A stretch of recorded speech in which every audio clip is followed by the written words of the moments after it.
Derneği'nin düzenlemiş olduğu Aksa Tufan etkinliğine hepiniz hoş geldiniz, sefalar getirdiniz.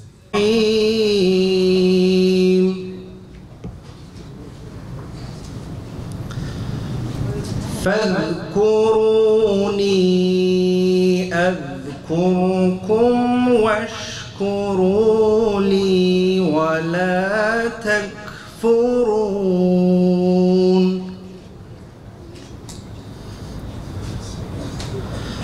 يا أيها الذين آمنوا استعينوا بالصبر والصلاة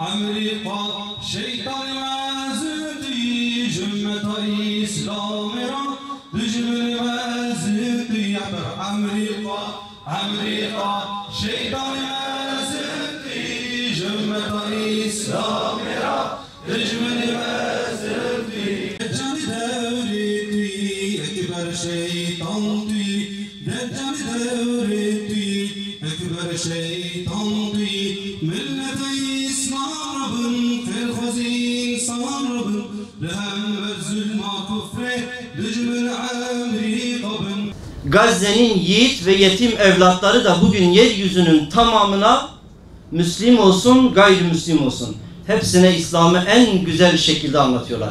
Ondan dolayı bu gece onların hakkıdır. Onlar bize anlatsın. Biz onları anlatmayalım. Ve değerli kardeşlerim, bu öyle bir mekteptir ki o mektebin öğretmenleri sadece Hamas veyahut da sadece Kassam da değildir.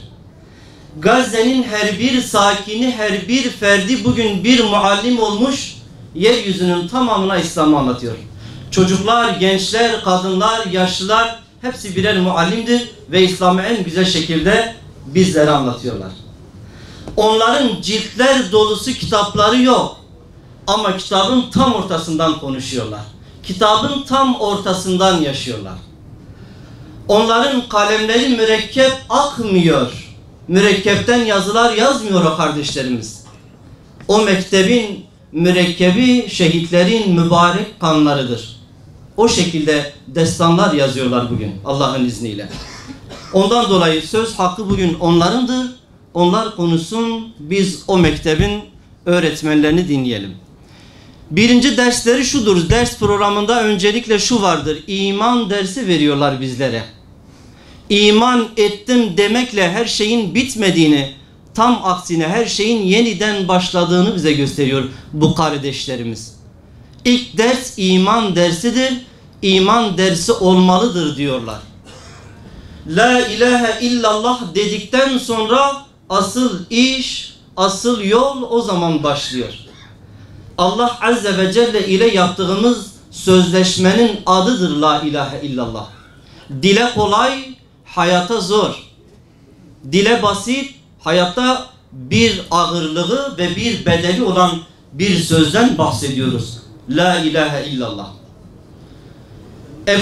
Hazreti Ebu Bekir bunu kabul ettiği zaman nelerin altına gireceğini biliyordu. Bundan dolayı kabul etti. Her şeyi göze aldı. Ebu Cehil de kabul etmedi. Niye? Çünkü kabul edeceği zaman nelerin altına gireceğini biliyordu da bundan dolayı kabul etmedi. Yoksa haşa, yani Hazreti Ebu Bekir o da bilseydi bu kadar basittir, o da şey yapmazdı yani. Bakın Ebu Cehil, belki daha önce hocalarım burada defalarca söylemiştir. Yani Mekke'nin okuma yazma bilen birkaç kişisinden biri.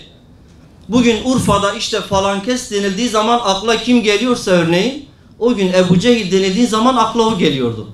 Uluslararası ticaret yapan bir adamdan bahsediyoruz. Birkaç dil bilen bir adamdan bahsediyoruz. La ilahe illallah deyin ve kurtulun. Neden dolayı demedi? Çünkü bunun karşılığının ne olduğunu biliyordu. Hazreti Ebu Bekir de biliyordu. Hazreti Ömer ve diğerleri de biliyordu. Dolayısıyla o sözleşmeye imza attığımız zaman bu kardeşlerimiz diyor ki bakın sözleşmeye imza atmışsınız. Bakın bizlerin başına neler geliyor. Nelere katlanıyoruz. Dikkat edin. Bunlar sizin de başınıza gelebilir diyor. İmanın arkadaşlar bir ispatı vardır. Ve onlar bugün bunu en güzel şekilde ne yapıyorlar? İspat ediyorlar hayatlarıyla kardeşim. Kelime-i tevhid Allah Azze ve Celle ile yapmış olduğumuz sözleşmenin adıdır. Yani ya Rabbi artık ben bu kelimeyi söyledikten sonra sen ne dersen o. Sen ne demişsen o. Sen ne uygun görmüşsen o. Dostumu sen belirliyorsun, düşmanımı sen belirliyorsun. Ne giyeceğim, ne yiyeceğim, ticaretim, ailem, her şeyim ya Rabbi sana bağlıdır. Sen artık ne dersen o. Biz bunun altına imza atmışız. Ve o kardeşlerimiz de bugün bunun dersini bize veriyor. Berren ve bahren ve cevven dediği zaman arkadaşlar bu sadece hamasi ve sloganik bir söylem değildir. Yani siz havadan da gelseniz, karadan da gelseniz, denizden de gelseniz ben öyle bir Allah'a iman etmişim ki onun gücü, kuvveti, kudreti hepsine yetiyor. Sağdan, soldan, üstten, alttan, yukarıdan, aşağıdan nereden gelirseniz gelin. Ben öyle bir Allah'a iman etmişim ki o her şeye kadir olandır. Böyle bir iman, böyle bir teslimiyet. Bakın hasbunallahu ve ni'mel vekil. Yani hakikaten Gazze'nin sokaklarında, Gazze'nin caddelerinde arkadaşlar hayat buldu. Ruh buldu. Yürüyor. Her gün bir eve uğruyor. Şekil almış halini biz gördük. Biz sadece bunu Hazreti İbrahim'den biliyorduk. İnanın artık ben şahsen hiçbir sohbetimde sadece hasbunallah ve ni'mel vekili Hazreti İbrahim için tek kullanmayacağım. Onun evlatları da aslında, onun yolunun takipçileri de bunu en güzel şekilde şu son asırda, şu ahir zamanda bize en güzel şekilde gösterdiler. Hasbunallah ve ni'mel vekil. Böyle bir iman, böyle bir teslimiyet değerli arkadaşlar. Peygambere olan imanlarını da en güzel şekilde aslında gösterdiler ve bize peygambere iman nasıl olur onun da dersini verdiler. Baba kucağında evladının cansız bedenini eline alırken diyor ki ey yavrucuğum Peygamber aleyhisselama gidersen selamımı söyle ve onu ne kadar sevdiğimi de ona söyle. Biz peygamber sevdalıları da aslında peygamber sevdasının dersini de onlardan aldık. Öyle değil mi? O dersi de bize verdiler. Hani Efendimiz aleyhissalatu vesselam hüzün yılında kalbi mahzun, gönlü kırık ama dilinden Allah Azze ve Celle'yi razı etmeyecek hiçbir söz çıkmıyordu ya. Bu kardeşlerimiz de aynen öyle değil mi bugün? Kalpleri mahzun, karınları aç, belki dudakları susuzluktan kurumuş, evladını, malını, her şeyini yitirmiş ama Allah Azze ve Celle'nin rızasına muhalif hiçbir söz ağızlarından çıkmıyor. Ve kardeşlerim, biz onlarla aynı Allah'a iman ediyoruz. Biz onlarla aynı peygambere iman ediyoruz. Biz onlarla aynı kitaba iman ediyoruz. Biz onlarla aynı cenneti istiyoruz. Biz onlarla aynı cehennemden Allah'a sığınıyoruz.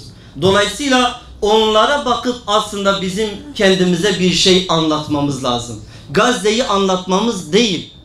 Gazze'ye bakarak o mücahitlere, o muvahhidlere bakarak kendimize bir şey anlatmamız gerekiyor. Yoksa sadece mesele onları anlatmak tek değil. Hayır. Bunun bize bir faydası olmaz. Bunun o kardeşlerimize de bir faydası olmaz. Alemlerin Rabbi olan Allah zaten her şeye şahittir. Ama onlara bakıp kendimizi biz kendimize bir anlatalım. Bir halimizi gözden geçirelim. İntikamını zalimlerden al. Müslüman kadınların namusu ayaklar altında çiğneniyor.